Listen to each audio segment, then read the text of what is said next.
Good day, my name is Rodol Cassia, 31 years old, from Carmen, Davao del Norte, Philippines. I have over 6 years of experience as a fish filleter, deboner, at JEG processed fish product. My responsibilities include filleting, deboning, trimming, quality inspection, maintaining food safety and hygiene standard. Our team process and fillet approximately 1,800 kilograms to 2,000 kilograms of fish every day, while ensuring high quality product and minimizing waste.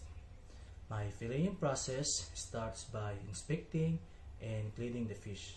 I make a precise cut behind the gill plate to the backbone.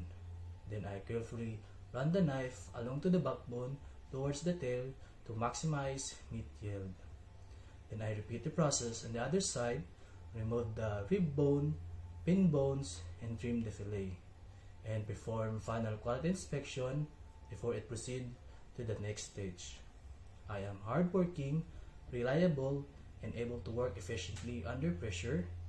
With my experience, skills, and commitment to quality, I am confident I can make a valuable contribution to your company. Thank you.